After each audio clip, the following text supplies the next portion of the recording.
Recently, I bought a new Subaru Forester.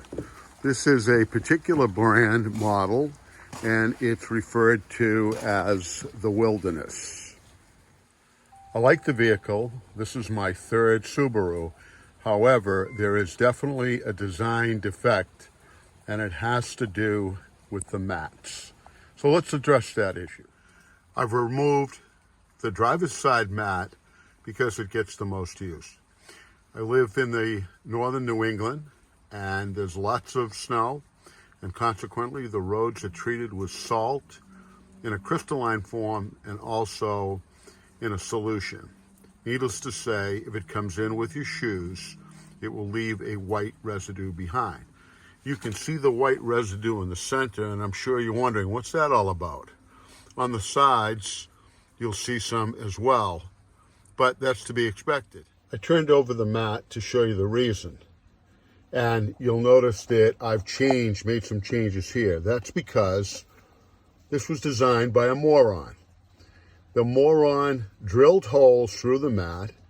This was part of the design. So I blame it on the engineers, with a metal post and a clip to hold it in place. Anyone should know that if you drill a hole through a mat and it's not sealed securely, then water will seep through. And with it comes the salt. So what have I done to correct this problem? At least taken one step.